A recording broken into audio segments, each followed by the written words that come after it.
दोस्तों विप्रो की अगर बात करें तो आज हमने गिरावट देखी, स्टॉक 401 तक आ चुका है। ये गिरावट का दौर काफ़ी समय से जारी है और स्टॉक बिल्कुल 401 के पास है, यानी 300 के अंदर जाने को तैयार हो चुका है। क्या और गिरावट होने वाली है?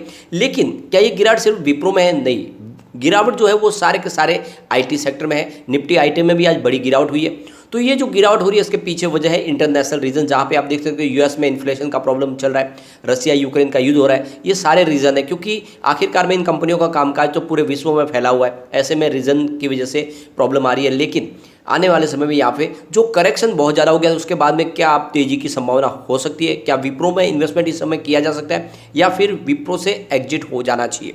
सवाल तो बहुत सारे, जिनके जवाब जानने की कोशिश करेंगे इस वीडियो के माध्यम से। 3 बड़ी अपडेट निकल के आ रही है, जिनको एक एक करके हम डिस्कस करेंगे और जानने की कोशिश करेंगे उसका क्या इफेक्ट पड़ने वाला है विप्रो के ऊपर। सबसे पहले अगर हम निफ्टी आईटी की बात करें तो 26,843 के स्तर पर क्लोजिंग रही, जहाँ पे हमने 0.66% की गिरावट देखी। विप्रो की बात करें तो विप्रो 401 पर आ चुका है। आज हमने करीब 0.83% की गिरावट देखी है। तो आप देख सकते हो कि दबाव लगातार बना हुआ है और आप देख सकते हो कि पिछले एक साल में 39% गिर चुका है विप्रो, क्योंकि करीब 676 की प्राइस थी 24 सितंबर 2021 को। तो काफ़ी ज़्यादा गिरावट हो चुकी है और यहाँ पे अगर आप देखें तो 6 महीने के हिसाब से भी इसमें 34% की गिरावट हो चुकी है। आप देख सकते हो 611 की प्राइस थी 23 मार्च को। आप एक महीने पहले भी देखें तो कम से कम 4.39% की गिरावट अभी भी देखने को मिल रही है। 420 के आसपास स्टॉक था। सिर्फ 5 दिन पहले की बात करें तो यहाँ पर आपको 3.97% की गिरावट दिखाई देगी। 418 के आसपास स्टॉक था। तो अगर ये ग्राफ देखेंगे तो आपको लगातार गिरता हुआ दिखाई देगा। पिछले एक साल से लगातार आपको स्टॉक के अंदर गिरावट दिखाई देगी। लेकिन ये ध्यान रखें कि कोविड काल में स्टॉक काफ़ी नीचे था, 180 के आसपास था, लेकिन वहाँ से 740 का इसने सफर तय किया, बहुत ही शानदार रिटर्न दिया। लेकिन अब गिरावट है और पूरे के पूरे आईटी सेक्टर में गिरावट है। तो काफ़ी ज़्यादा डिस्काउंट में स्टॉक मिल रहे हैं। विप्रो जैसे स्टॉक में तो निवेश किया जा सकता है इस लेवल पे, भले ये समय और गिरावट की संभावना ही बन रही है। तो इसमें आप थोड़ा थोड़ा करें, SIP करें, एक साथ में इन्वेस्टमेंट बिल्कुल ना करें, लेकिन जरूर करें, क्योंकि अच्छा डिविडेंड देने वाली कंपनी है और बहुत ही शानदार बोनस देने वाली कंपनी है। कारोबार बहुत अच्छा है। अब यहाँ पे जो सबसे बड़ी जो अपडेट निकल के आ रही है, विप्रो के चेयरमैन ऋषभ प्रेम जी की तरफ से एक बड़ा बयान निकल कर आ रहा है। उनका कहना है कि हमारा 300 स्टाफ जो है वो दूसरी हमारी राइवल कंपनी के अंदर काम करते हुए देखा गया है, पकड़ा गया है। यानी एक तरह से देखें तो वो मून लाइटिंग कर रहे हैं। अब मून लाइटिंग का मतलब होता है कि एक ही कंपनी में काम करते हुए दूसरी राइवल कंपनी के लिए भी काम करना। वो उस समय करते हैं जब इनका जो रेगुलर जॉब पूरा हो जाता है, उसके बाद में उनको समय मिलता तब करते हैं, या फिर वो नाइट में वो काम करते हैं, या फिर वीकेंड पे करते हैं।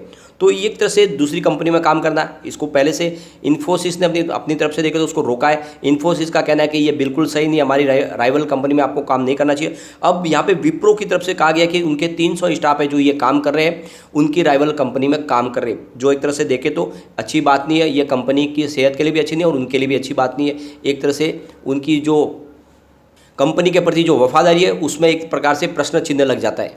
हमने अच्छे से जांच कर ली है, ये 300 लोग हैं जो पिछले कई महीनों से लगातार हमारी दूसरी राइवल कंपनी के साथ में काम कर रहे हैं, उनके लिए सर्विस दे रहे हैं। यहाँ पे ऋषभ प्रेम जी की तरफ से कहा गया कि ऐसे एम्प्लॉयज़ के ऊपर कार्रवाई होनी चाहिए, उनको जॉब से निकाला भी जाना चाहिए। यानी जो किया उन्होंने ये काम एक तरह से कंपनी के प्रति वफादारी के खिलाफ है और इसलिए उनके ऊपर बड़ी कार्रवाई की जा सकती है।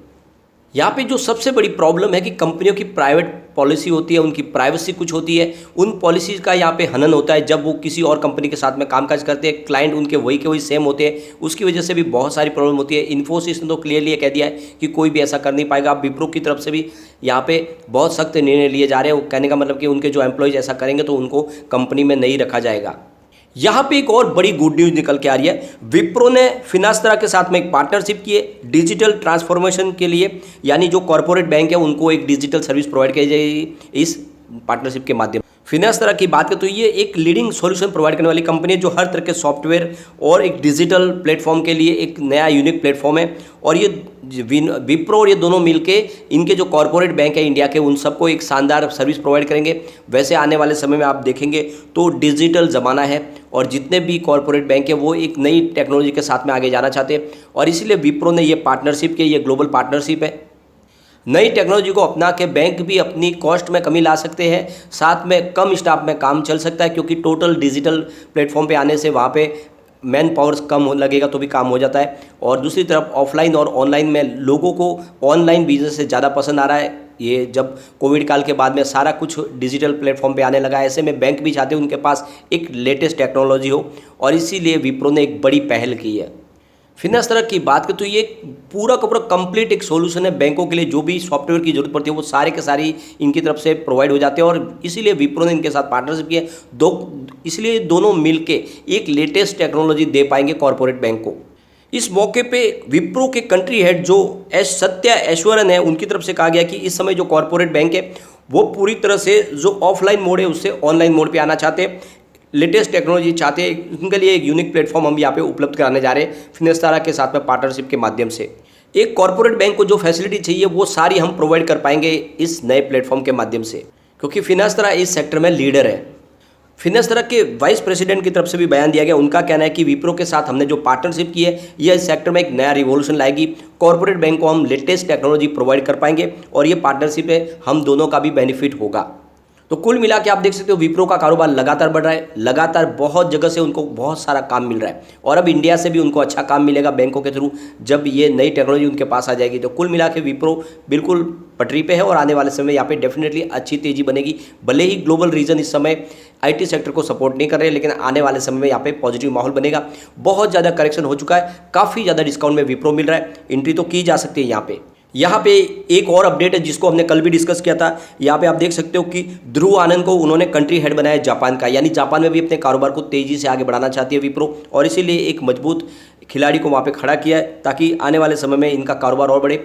TCS में भी सेवाएं दे चुके हैं ध्रुव आनंद, काफ़ी ज़्यादा उनके पास एक्सपीरियंस है, उसका फायदा विप्रो को मिलेगा और आने वाले समय विप्रो और तेज़ी से अपने कारोबार को आगे बढ़ा पाएगी। दूसरी तरफ एक और बड़ी अपडेट निकल के आ रही है। विप्रो ने अपने एम्प्लॉयज स्कीम के तहत यहाँ पे करीब 1,25,000 इक्विटी शेयर जारी किए। विप्रो लगातार अपने एम्प्लॉयज़ के लिए ऐसी स्कीम लाते रहते हैं और उनको शेयर अलॉट करते हैं, तो ये बिल्कुल वैसे ही इनको एक और बड़ी अमाउंट में शेयर अलॉट किए गए। विप्रो अपने एम्प्लॉयज़ के लिए भी खासा ध्यान देती है, इसके अलावा इनके शेयर होल्डर के लिए भी खास ध्यान देती है, लगातार बोनस देती है विप्रो। आपको पता ही होगा विप्रो का बोनस हमने काफ़ी ज़्यादा देखा है, सबसे अच्छा देखा है। यहाँ पे उसका कैलकुलेशन अगर किया जाता है तो विप्रो ने जो इन्वेस्टमेंट किया है, जिसने विप्रो में निवेश किया है, उसका जो रिटर्न मिला है वो कई करोड़ों में है। आप देख सकते हो कि अगर विप्रो ने इतना बोनस नहीं दिया होता तो MRF से भी महंगा होता विप्रो का शेयर, ये आपको ध्यान रखना है। काफ़ी मजबूत है विप्रो, और भले ही इस समय शॉर्ट टर्म में आपको गिरावट दिखाई दे, IT सेक्टर पूरा डाउन है, विप्रो में भी बहुत ज़्यादा गिरावट हो चुकी है। 750 का स्टॉक 400 रुपये के आसपास आ गया है। तो ऐसे में डरने की बात नहीं, अब बड़ी गिरावट तो नहीं होगी, कुछ गिरावट जरूर बाकी है क्योंकि IT में दबाव तो है, लेकिन फिर भी इस समय थोड़ी थोड़ी खरीदारी शुरू कर सकते हैं। एक साथ में खरीदारी न करें क्योंकि अभी भी IT सेक्टर थोड़ा सा नीचे और जा सकता है। तो एक बार हम इसके पिवट लेवल को भी चेक कर लेते हैं। तो यहाँ से गिरावट होने पे 403 का फर्स्ट सपोर्ट है, ये टूट चुका है। सेकंड सपोर्ट 401 का, इसके ऊपर स्टॉक फिलहाल है। तीसरा जो सपोर्ट निकल के आ रहा है वो 398 का है। तो गिरावट हुई तो अभी 398 तक जा सकता है। पॉजिटिव माहौल अगर बनेगा तो 408 का फर्स्ट रेजिस्टेंस है, इसको पार कर लिया तो फिर 411 तक स्टॉक जाएगा और ऊपर जाएगा तो 413 तक जा सकता है। तो अभी तेजी की तो संभावना हम नहीं व्यक्त कर सकते, लेकिन बड़ी गिरावट की भी यहाँ पे कुछ संभावना दिख नहीं रही। ऐसे में आपको इस समय थोड़ी थोड़ी खरीदारी शुरू करनी चाहिए।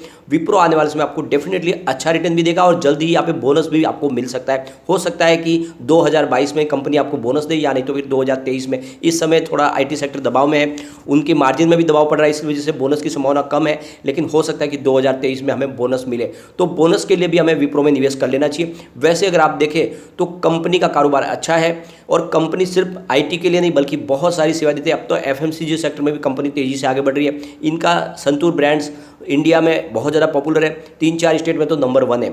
लेकिन फ्रेंड, कोई भी इन्वेस्टमेंट करने से पहले अपने फाइनेंशियल एडवाइजर से एक बार ले ले या अपना खुद का रिसर्च करें, क्योंकि मैंने वीडियो आपके एजुकेशनल पर्पज़ के लिए ही बनाया। वीडियो पसंद आए तो लाइक से जरूर कीजिए और चैनल को सब्सक्राइब कर दीजिए। Thank you friend.